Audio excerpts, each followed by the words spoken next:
Di negeri ini, kekuasaan kadang berjalan dengan wajah ramah, seperti kasih seorang ayah pada anaknya. Tapi di balik senyum itu, barangkali tersembunyi sesuatu yang lebih gelap dari ambisi, sebuah niat yang menyesatkan, tapi dibungkus restu. Lihatlah Gibran. Anak muda itu pernah mengatakan ia tak ingin masuk politik. Ia tampak canggung di awal, kikuk di tengah, tapi terus didorong sampai ke ujung panggung, menjadi wakil presiden Republik ini. Jalan itu bukan didaki, tapi diratakan untuknya. Ia tidak menuntut pangkat, tapi ayahnya memberinya mahkota.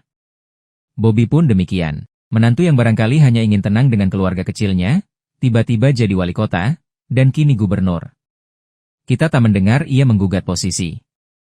Tapi kekuasaan menghampirinya seperti takdir yang telah ditulis di meja makan keluarga.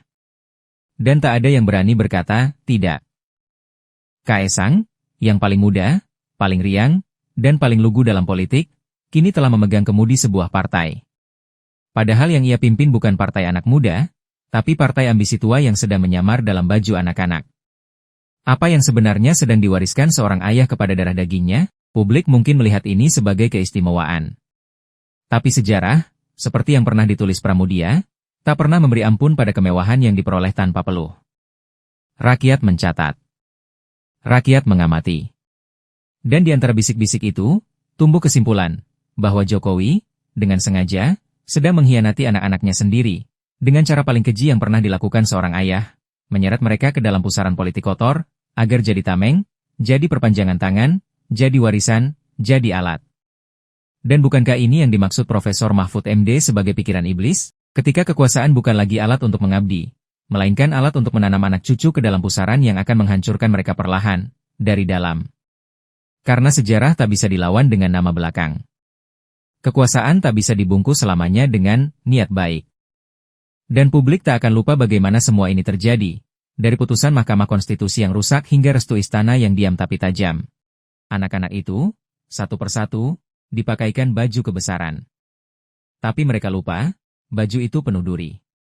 Hari ini mereka dielu-elukan. Tapi esok, sejarah bisa mengutuk mereka sebagai simbol pengkhianatan terhadap akal sehat Republik. Dan sang ayah, yang mungkin merasa telah memberi yang terbaik, nyatanya sedang menanam luka, bukan kejayaan.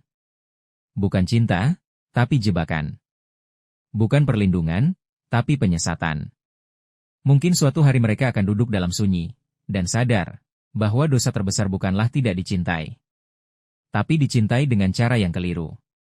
Dengan cinta yang lahir dari ambisi, bukan kasih sejati. Dan pada saat itu, barangkali mereka akan mengutuk warisan yang diberikan bukan dengan air mata, tapi dengan bisu yang panjang.